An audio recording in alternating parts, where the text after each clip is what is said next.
Assalamualaikum warahmatullahi wabarakatuh. Salam Pramuka. Izin memperkenalkan diri, nama saya Anissa Aryani, NPM 21130210077 dari Prodi Pendidikan Matematika. Pada video kali ini, saya akan menjelaskan Undang-Undang Kepramukaan pasal 17 sampai dengan 31. Bagian kelima, evaluasi, akreditasi, dan sertifikasi. Pasal 17. 1.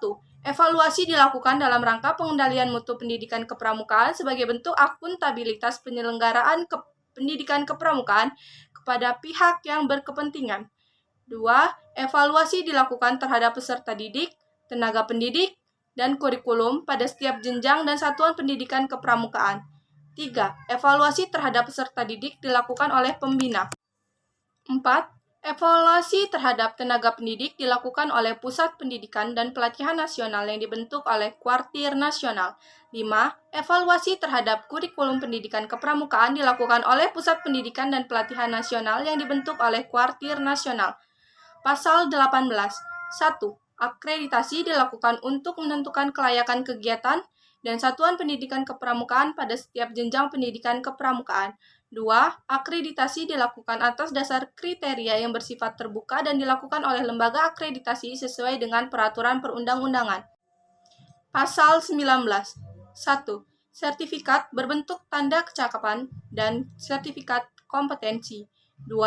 Tanda kecakapan diberikan kepada peserta didik sebagai pengakuan terhadap kompetensi peserta didik melalui penilaian terhadap perilaku dalam pengamalan nilai serta uji kecakapan umum dan uji kecakapan khusus sesuai dengan jenjang pendidikan kepramukaan.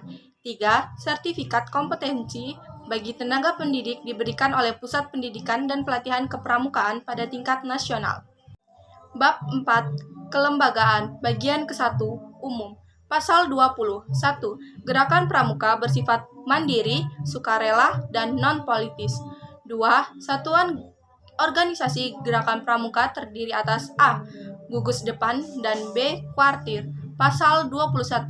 Gugus depan sebagaimana dimaksud dalam pasal 20 ayat 2, huruf A meliputi gugus depan berbasis satuan pendidikan dan gugus depan berbasis komunitas. Pasal 22. 1. Gugus depan berbasis satuan pendidikan sebagaimana dimaksud dalam pasal 21 meliputi gugus depan di lingkungan pendidikan formal.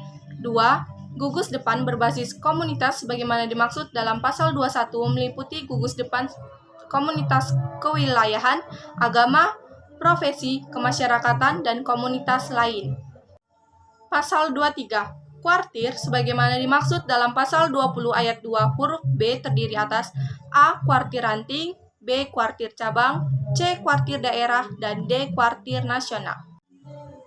Bagian kedua, pembentukan dan kepengurusan organisasi.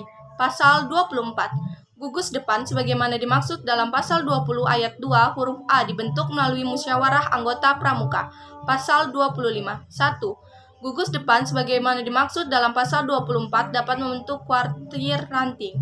2. Kuartir ranting sebagaimana pada ayat 1 dapat membentuk kuartir cabang. Pasal 26. 1. Kuartir cabang sebagaimana dimaksud dalam pasal 25 ayat 2 dapat membentuk kuartir daerah. 2. Kuartir daerah sebagaimana dimaksud pada ayat 1 dapat membentuk kuartir nasional. Pasal 27. 1. Kepengurusan kuartir sebagaimana dimaksud dalam pasal 23 dipilih oleh pengurus organisasi gerakan pramuka yang berada di bawahnya secara demokratis melalui musyawarah kuartir. 2. Kepengurusan sebagaimana dimaksud pada ayat 1 tidak terikat dengan jabatan publik. Bagian ketiga. Kuartir ranting, kuartir cabang, kuartir daerah, dan kuartir nasional. Pasal 28. 1. Kuartir ranting sebagaimana dimaksud dalam pasal 23 huruf A merupakan satuan organisasi gerakan pramuka di kecamatan. Kuartir ranting mempunyai tugas memimpin dan mengendalikan gerakan pramuka dan kegiatan kepramukaan di kecamatan. 3. Kuartir ranting sebagaimana dimaksud pada ayat 1 dibentuk oleh paling sedikit 5 gugus depan melalui musyawarah ranting. 4. Kepengurusan kuartir ranting dibentuk melalui musyawarah ranting. 5. Kepemimpinan kuartir ranting bersifat kolektif. 6. Musyawarah ranting sebagaimana dimaksud pada ayat 3 merupakan forum untuk A. Pertanggungjawaban organisasi, B. Pemilihan dan penetapan kepengurusan organisasi kuartir ranting, dan C. Penetapan rencana kerja organisasi. Pasal 29. 1. Kuartir cabang sebagaimana dimaksud dalam pasal 23 huruf B merupakan organisasi gerakan pramuka di kabupaten atau kota. 2. Kuartir cabang mempunyai tugas memimpin dan mengendalikan gerakan pramuka dan kegiatan kepramukaan di kabupaten atau kota. 3. Kuartir cabang sebagaimana dimaksud pada ayat 1 dibentuk melalui musyawarah cabang. 4. Kepengurusan kuartir cabang dibentuk melalui musyawarah cabang. 5. Kepemimpinan kuartir cabang bersifat kolektif. 6. Musyawarah cabang sebagaimana dimaksud pada ayat 3 merupakan forum untuk A. Mempertanggungjawabkan organisasi, B. Pemilihan dan penetapan kepengurusan organisasi kuartir cabang. Pasal 30.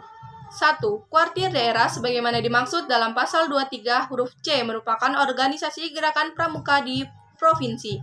2. Kuartir daerah sebagaimana tugas memimpin dan mengendalikan gerakan pramuka dan kegiatan kepramukaan di provinsi. 3. Kuartir daerah sebagaimana dimaksud pada ayat 1 dibentuk melalui musyawarah daerah. 4. Kepengurusan kuartir daerah dibentuk melalui musyawarah daerah. 5. Kepemimpinan kuartir daerah bersifat kolektif. 6. Musyawarah daerah sebagaimana dimaksud pada ayat 3 merupakan forum untuk A. Mempertanggungjawabkan organisasi, B. Pemilihan dan penetapan kepengurusan organisasi kuartir daerah, dan C. Penetapan rencana kerja organisasi. Pasal 31. 1. Kuartir nasional sebagaimana dimaksud dalam pasal 23 huruf D merupakan organisasi gerakan pramuka lingkup nasional. 2. Kuartir nasional mempunyai tugas memimpin dan mengendalikan gerakan pramuka serta kegiatan kepramukaan di lingkup nasional. 3. Kuartir nasional sebagaimana dimaksud pada ayat 1 dibentuk melalui musyawarah nasional. 4. Kepengurusan kuartir nasional dibentuk melalui musyawarah nasional. 5. Kepemimpinan kuartir nasional bersifat kolektif. 6. Musyawarah nasional sebagaimana dimaksud pada ayat 3 merupakan forum musyawarah tertinggi untuk A. Pertanggungjawaban organisasi, B. Pemilihan dan penetapan kepengurusan organisasi kuartir nasional, C. Perubahan dan penetapan anggaran dasar dan anggaran rumah tangga, dan D. Penetapan kerja strategis organisasi. Terima kasih. Wassalamualaikum warahmatullahi wabarakatuh. Mohon maaf apabila ada kesalahan kata.